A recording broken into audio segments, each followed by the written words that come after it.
네, 기해년 새해가 밝았습니다. 벌써 오늘로 이제 3일째, 사흘째를 네. 맞이했군요.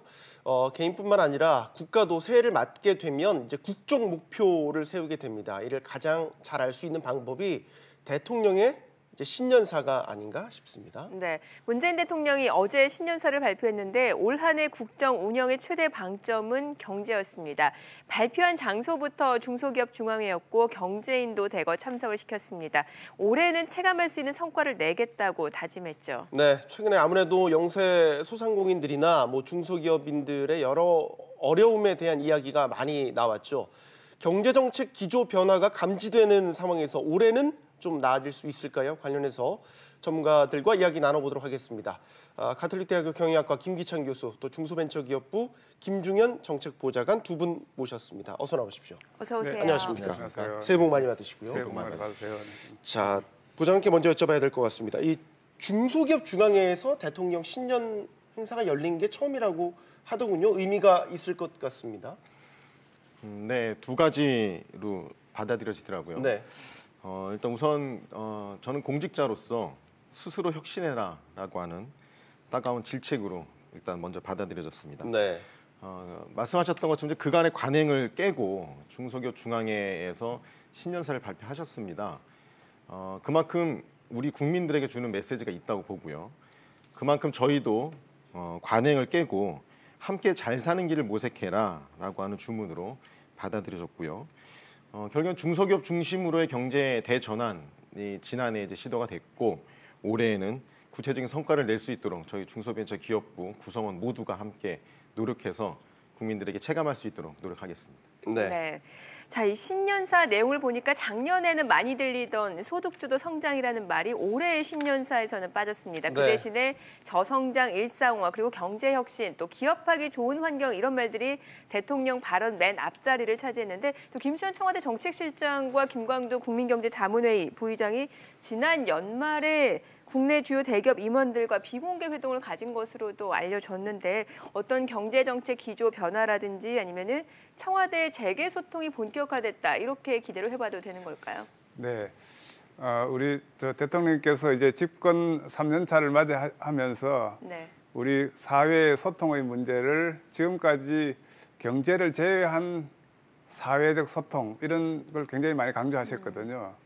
그런데 우리 최근에 우리 경제가 사실 두 가지 구조적인 요인하고 경기적 요인 때문에 사실 상당히 힘들어지고 있습니다. 그래서 사회적 소통을 경제적 소통으로 저는 확대해가는 또는 전환해 나가는 그런 기점으로 봤고요. 특히 우리 중소기업, 대기업, 소상공인들이 함께 모이는 자리를 신년회에서 했다. 이런 게 의미가 있지 않을까 싶습니다. 네. 네.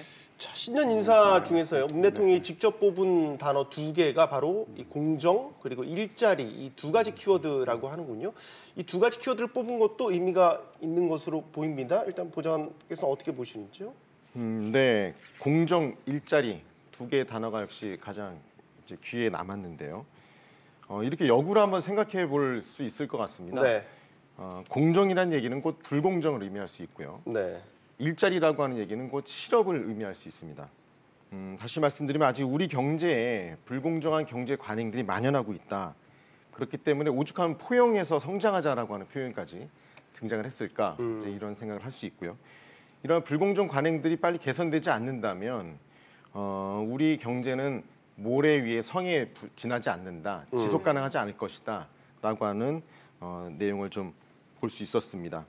두 번째는 일자리인데요. 네. 결국에는 이제 일자리에는 실업률이 높다라고 하는 말을 대통령께서 직접 하신 건데요. 실업은 이렇게 표현할 수가 있겠죠. 물질적 생활의 기반, 그런 것들이 무너진다. 이게 바로 실업일 것입니다. 네. 그렇다면 과거에 일자리라고 하는 개념을 갖고 있는 것이 물질적 생활의 기반을 안정적으로 유지한다라고 하는 의미인데요. 지금 우리가 생각하고 있는 여러 가지 일자리의 개념 많이 바뀌었습니다. 1인 미디어, 유튜버 이런 분들이 이제 굉장히 많은 돈을 벌고 계신데요. 그런 것처럼 우리에게 주어진 여러 가지 기회들이 국민들에게 이런 물질적 생활의 기반을 든든하게 유지할 수 있는 기회를 만들어라.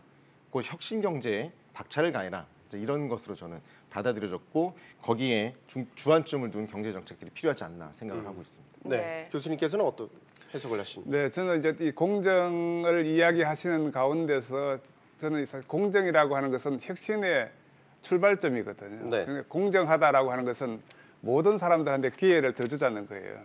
저는 지금 청년들에게 더 많은 기회를 줄 수 있도록 하는 것, 네. 우리 중소기업에게 더 많은 기회를 줄 수 있도록 하는 것, 또는 소상공인들에게 더 많은 기회를 줄 수 있도록 하는 것.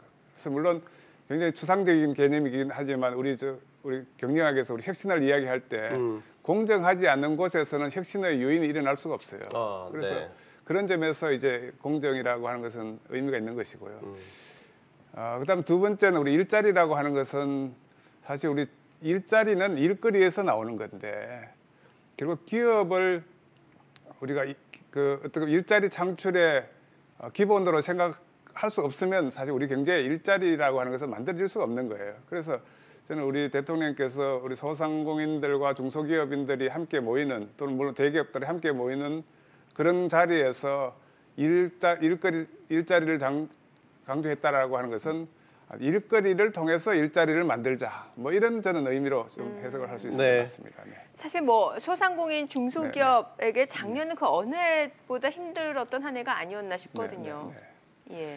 그래서 우리가 이제 뭐 최저임금제 또는 뭐 근로시간 단축 이런 건 굉장히 좋은 이야기지만 사실 이게 경기가 좋거나 또는 구조적인 요인이 받쳐줄 때는 상당히 상승적인 역할을 해요. 네. 그렇지만은 우리가 이 소득이 높아지는 것은 근로자의 문제지만 그 소득을 감당해야 되는 것은 중소기업과 소상공인의 문제거든요. 네. 그래서 대한민국의 사실 전반적인 경기가 좀 침체하고 있고 또는 우리 전 세계 경기가 하락하고 있는 그런 상황에서 사실 중소기업과 소상공인의 문제가 굉장히 힘들어지고 있는 거예요. 그래서 이 힘들어지고 있는 부분들을 우리 올해는 힘을 합쳐서 한번 극복해보자. 그래서 이런 인식의 어떤 공통점이 어렵다라는 것에서부터 시작해야 될 것 같다는 생각이 듭니다. 네. 구체적인 이제 질문으로 들어가도록 하겠습니다. 소득주도 성장의 주요 정책 수단이라고 한다면 뭐 많은 분들이 이제 인지하고 계시겠지만 최저임금 인상, 뭐 근로시간 단축 이런 것들이 이제 대표적으로 꼽힙니다, 교수님. 네. 근데 이게 중소기업한테 놓고 본다면 네. 경영에 있어 어떤 영향을 줬다고 보십니까? 그래서 저는 이 소득은 근로자에게는 소득이지만 중소기업이나 소상공인들에는 비용이 되는 거예요. 네. 그래서 어떻게 보면은 소득을 강조하는 과정에서 그 혜택을 입어야 될 중소기업과 소상공인들은 원가 압박이 굉장히 커졌다는 거죠. 그래서 이 대한민국에는 한계 기업이라고 하는 영업이익이 이자를 보상하지 못하는 기업의 비율이 한 20% 정도 됩니다. 네. 특히 이 20%가 굉장히 힘들어하고 있는 부분들인데 이것을 사회복지로 해석하기보다는 어떻게 보면은 근로복지라든지 경제복지로 넘어가기 위해서는 중소기업에 대한 좀 더 근본적인 처방이 필요한데 그건 나중에 좀 말씀드리도록 하겠습니다. 알겠습니다. 네. 그럼 중소벤처기업부에서는 이 최저임금이라든지 근로시간 단축 문제를 어떻게 인식하고 계십니까? 뭐 우리 경제에서 가장 아픈 부분이다라고 이제 말씀 먼저 드려야 될 것 같고요. 네. 우리 경제가 사실은 그 동안에 너무 저임금 고노동에 시달리면서 피곤한 사회를 살아왔던 것이 사실입니다. 버틸 수 있는 중소기업, 중견기업들, 뭐 대기업들 이들에게는 어느 정도 혁신의 기회를 삼을 수 있는 아까 교수님께서 말씀하셨지만 그런 기회를 삼을 수도 있지만 절대적으로 인건비 부담이 큰 그런 이제 비용 부담이 증가되는 상황에서는 혁신이라고 말을 하는 것 자체가 사실은 그들에게 어려운 고통만을 부과하는 그런 것이 아닌가 생각이 드는데요. 결국에는 이제 장시간 노동 그렇다 하더라도 장시간 노동과 저임금의 사회에서 우리는 벗어나야 되는 것이 사실입니다. 우리 경제가 지금껏 빠른 추격자였다면 이제는 앞에서 우리 경제를 이제 세계 경제를 리드해야 되는 리더로서 발돋움해야 되는 상황이기 때문에 언제까지 우리가 이 피곤한 사회에 남아서 시달리며 살 것인가에 대한 부분입니다. 변화에 대한 어떤 불가피성에 대해서 많은 국민들이 공감을 하고 계실 거고요.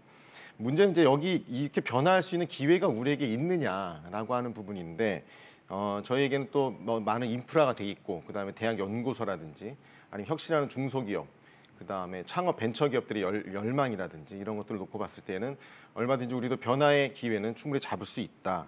특히 이제 영화를 몇 초 만에 다운로드 받을 수 있는 초연결성이라든지 네. 자동화를 뛰어넘는 스마트화에 대한 그런 이제 기회들이 우리에게 존재하고 있기 때문에 어제 대통령께서 언급하셨던 스마트 공장 3만 개 달성 이런 것들을 통해서 극복해 나가야 될 과제다. 다만 우리에게 그런 기회는 존재하고 있다. 이렇게 말씀드리고 싶습니다. 네. 정부는 중소기업 자영업자의 부담을 줄이기 위해서 카드 수수료 인하 같은 이제 보완책을 내놓기도 했습니다. 그 외에도 뭐 여러 가지 부담을 덜어주는 이제 보완책들이 나왔죠. 그런데 실제 현장에서는 이런 보완책들 정부의 방침에 대해서는 어떤 반응들이 나오고 있는지 궁금한데요. 예, 우리 뭐 중기부나 우리 정부에서 많은 노력을 해서 네. 그런 어떤 수수료가 거의 제로 수준으로 떨어진다라든지 뭐 이런 부분들은 약간의 효과가 있겠지만 저는 근본적으로 중소기업이나 소상공인들한테 희망을 줄 수 있는 방법이 뭐냐. 그래서 우리가 이제 저는 우리 선진국의 그럼 소상공인이라든지 중소기업인들 어떻게 살아가느냐, 희망이 없느냐. 사실 그 희망이 있는 거예요. 왜 희망이 있다고 생각하느냐 하면 일본에는 한 2만 5천 개의 장수기업들이 있는데 장수기업들이 대부분 소상공인이라든지 중소기업들이에요. 네. 그런 기업들은 이런 어떤 비용을 전략해서 살아가는 비즈니스 모델을 사실 극복할 수 있어야 되는데 그 방법이라는 게 뭘까 하면 사실 고수를 많이 키우는 거예요. 그러니까 우리 독일이라든지 일본의 중소기업인들이 또는 소상공인들이 장수하고 영업이익이 높은 이유는 비용을 절감하는 것으로는 한계가 있습니다. 대한민국 1인당 국민소득이 3만 불 됐다라고 하는 이야기는 국민들한테는 혜택이지만 기업하는 사람들한테는 사실 원가의 저주라고 이렇게 이야기를 해요. 네. 그래서 이 원가의 저주를 극복할 수 있는 방법들은 부가가치를 만들어낼 수 있는 혁신의 원천은 사람들이에요. 그래서 말하자면 독일이나 일본에서는 고수가 많다는 거예요. 또 상인 정신이 있다는 거예요. 그래서 대한민국의 저는 중소기업들의 비즈니스 모델은 이제 한번 바뀔 필요가 있다. 지금까지 원가 기반의 비즈니스 모델을 이 가치 기반의 비즈니스 모델을 바꾸려면 지금까지 사람을 비용의 원천으로 쓰던 이런 비즈니스 모델에서 사람을 혁신의 원천으로 쓰는 비즈니스 모델로 쓸 수 있어야 되고 이것의 핵심은 중소기업에 근무하면 근무할수록 고수가 될 수 있어야 돼요. 그러니까 고수가 될 수 있다라고 하는 것이 바로 일본과 경쟁할 수 있고 독일과 경쟁할 수 있으면 우리 시장은 세계 시장이 엄청나게 크게 있는 겁니다. 사실 지금 아시아 시장이 크고 있고요. 네. 그런 기회를 잡도록 만들어가는 저는 희망을 주는 좀 더 이런 프로그램으로 좀 전환했으면 좋겠다 그런 생각을 하고 있습니다. 뭐 일종 제조업의 고도화도 네. 여기에 일맥상통한 뭐 얘기인 것 같기도 하네요. 예. 네. 뭐 중소기업 자영업자들의 깊어진 시름은 또 이 부분에서도 나타나는 것 같습니다. 네. 어제 나온 기사인데 네. 대기업 대출 연체율은 하락했지만 중소기업 대출 그리고 개인 사업자 대출은 늘었다고 합니다. 시사하는 바가 굉장히 큰 것 같아요. 그렇죠. 사실 이 소상공인들 또는 이 소상공인들의 지금 총 부채만 하더라도 한 590조 정도 되거든요. 예. 그래서 또 부채 비율이 굉장히 높아지고 있어요.